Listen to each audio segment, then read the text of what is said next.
We'll just take a break now. Because we won't come back. We actually, on the introductory talked about the fact that Nigerians League is 4th best in Africa. La Liga is the best. But we'll talk more on this one after this interview. That's Jose Mourinho and, of course, Pellegrini reacting to the game of last night. For Jose Mourinho, he said it's actually a tactical game. And, of course, he was the better man and the better side won last night. No, because you can see we lost 2 points at home against West Bromwich. We lost 2 points at home against West Ham. We lost at Stoke. We lost at Newcastle.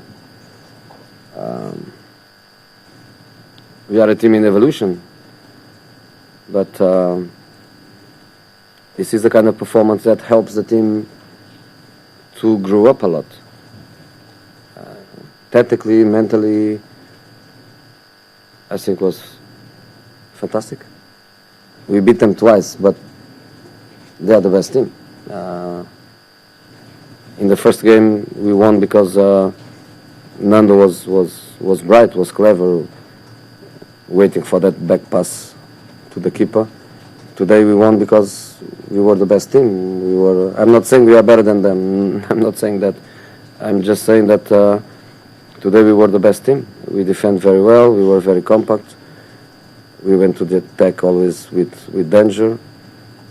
So I think we deserve. Not easily, because how many chances they had, how many saves Peter did. I remember 2 great saves in the second half. I remember a Touré shot close to the post. In the first half, Silva had a touch in the face of the goal. Not so far. So they had 4 or 5 chances. I know we had more, but they had chances. So it's not easily. We played very well. They played well. The game was a great game, but was not easy. Far from that. We lost against a good team that played today very well, but I think that we deserve at least a draw also, because we had clear chances to score and we didn't do it. So it was a very close game and they had the luck to win it. I think that for Chelsea was a decisive game, not for us, because if we win today, we had 6 points in front of them. We are now just 2 points behind Arsenal. We have 42 points more to fight for the title. So I think that was an important game, because have 6 point lead from Chelsea was very important also, but was for our team it was not a decisive game.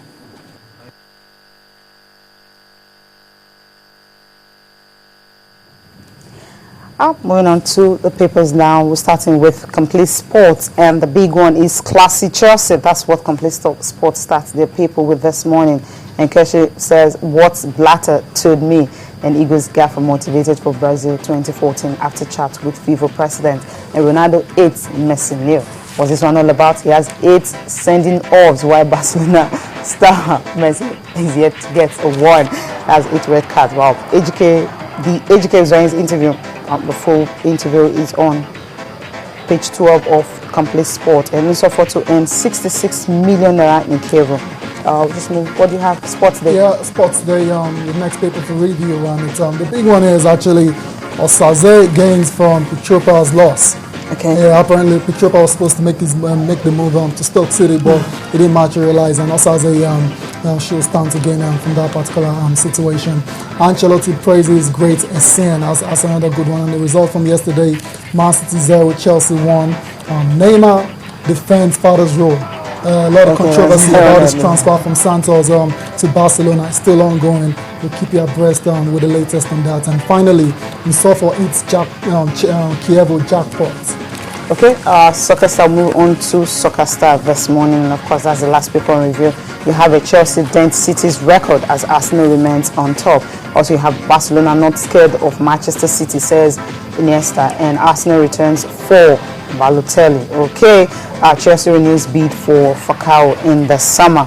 Okay, these are all the papers on review this morning. Now, we talked about leagues, the best ones in the world, and of course, fortunately or unfortunately, the English Premier League is ranked 2nd, so it's definitely not the best. And of course, you have the one that is the best, the one that parade the best stars in the world, talking about Cristiano Ronaldo and Lionel Messi. That's the Liga. Nigerian Premier League, of course, is fourth strongest in Africa. Football leagues like Tunisia, Egypt, and Morocco topping it, while we're ranked ahead of Nigeria, Mali, South Africa, Algeria, Angola, Cameroon, and Ghanaian League complete the top 10 in Africa. But in the world, the Spanish La Liga is number 1, followed by the English Premier League, and of course, German Bundesliga. That's the league that actually produced the champions last year. Now let's move straight to the game against Chelsea. Yeah, incredible stuff yesterday. That was another Jose Mourinho masterclass. Never mind 19th century football. Yesterday was 25th century football from Chelsea. I thought Jose Mourinho got his tactics and very spot on. And Man City yesterday they didn't know what hit them really. And if you want, the scoreline is no longer news really. And Chelsea set up very well. A couple of changes from the previous lineup against West Ham. We saw David Luiz and Matic coming into the midfield, and Matic taking the place of Mikel Obi, and he did a very good job. And that was the first chance of the game yesterday for Chelsea, the 4-1 situation, and Ramirez failed to take the chance. But then you just knew the goal was going to come any moment. And when he arrived, eventually, courtesy Ivanovic, it wasn't really a surprise. It was a master blaster, and Chelsea definitely fully deserved the win. It could have been 4 goals yesterday for Chelsea, and the result really flattered Manuel Pellegrini. Of course, and for Chelsea, they've now picked up 10 points from a possible 12 against the top 4 teams this season. So they joined Arsenal, the host, on 53 points, 2 behind. They actually joined Manchester City, on 53 points. They're 2 points behind Arsenal. Yeah, so Arsenal fans, you can say Arsenal fans are the biggest winners yesterday. This is what it's like presently. Still on top on 55 points. Man City 53, Chelsea 53, and Liverpool is actually 4th. On the table. It's a good one for Chelsea, and what it shows is the Premier League will be very competitive until I think this win actually blew the season. It will be very competitive until the very end, and there will be twists and turns right until the end. And Jose Mourinho yesterday was actually asked if it was a free horse race, and his response was very interesting. I actually agreed to that, but he said there are 2 horses and there's 1 baby horse. The two horses are apparently Arsenal and Manchester City, while Chelsea is the baby horse. Basically, they still need milk. They still need to learn how to jump. And next season, they will be ready to race. Basically, what he's doing is he's trying to take up the pressure from Chelsea. And he's done it ever since he came back. He's downplayed Chelsea's title and ambitions this season. But I can see what Jose is doing. What they did, we know Chelsea are I think they're title favorites, contenders. For the season. Okay, moving on now. Joe Keane resigns at Newcastle. It was a very just 8 months. Incredible stuff, because actually it was a very bizarre appointment in the first place, and I'm not surprised because Alan Pardew was not even happy. Nobody was happy, not even the fans. So when it came in, a lot of people wondered what was going on. But so it's not really a surprise that he's resigned. Well, did he really mastermind the leaving of Yohan Cabaye? Crazy stuff. Because that's what they're saying. That how can you? I mean, middle of the season, you're letting your best player for just how much? £70 million? Yeah, as a director of football, then maybe perhaps he can hold him responsible for that. But I remember while he was about to take on this particular role last year, he actually referred to Yohan Cabaye as Yohan Kebab, and that actually perhaps Cabaye would like that. Who's going to La Liga now when you have 1 match decided last night, Villarreal, and of course was Ikechi scoring? No, Ikechi he didn't get to score, but good one for Villarreal. They won the game yesterday by 3-1. They beat Osasuna. And what I'm really concerned about is the fact that Villarreal, after coming back into the La Liga, they're doing very well, and they're 5th on the table right now. And it's good one for Ikechi. He still has a lot of chances to score goals. Of course, pick up the Champions League spot.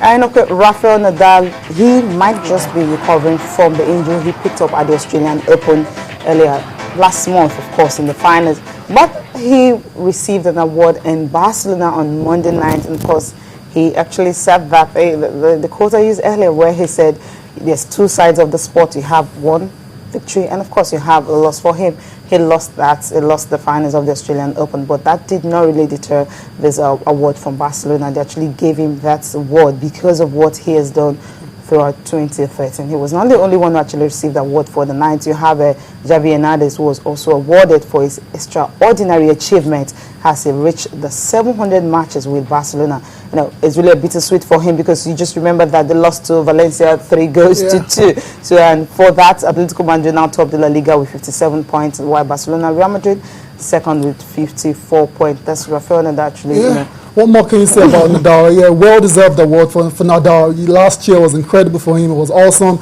Came back from that long injury layoff and he came back to win 10 ATP titles, ATP Tour titles, and including to the US Open and the French Open as well. You know, so he had an amazing 2013. And going into 2014, he started well again. Got to the finals of the Australian Open and he won in Qatar already. Good one for Rafael Nadal. He's a living legend. Javi as well, living legend in the game of football. 700 appearances for Barcelona right now. Amazing career so far for Javi Hernandez. Yeah, definitely amazing career for him. And of course, you have others, honored former coach of Bayern Munich, who led the club to 3 titles last season. And of course, you also have a former South African coach who actually led South Africa to winning the Rugby World Cup in 1995. He also paid homage to Nelson Mandela because he said he made it really possible for them. Well, finally on the show, FIBA basketball, no longer FIBA, first ever basketball World Cup. That's incredible. What it is known now. And of course, Spain selected as top seeds in Group A for that other draw that was done last time. Remember, Nigeria missed out at the wild card. I don't know why that cut. You know, actually, got to understand that. You know, Finland. You know, definitely Greece. We know Greece, Brazil. They'll be hosting the Olympics, so because of that they got it. Turkey, and of course Turkey, they have some sort of pedigree, of course, title holders and all that. So it's at the end of the day, Finland, who is ranked 39th in the world, got it because they actually gave a proper marketing stuff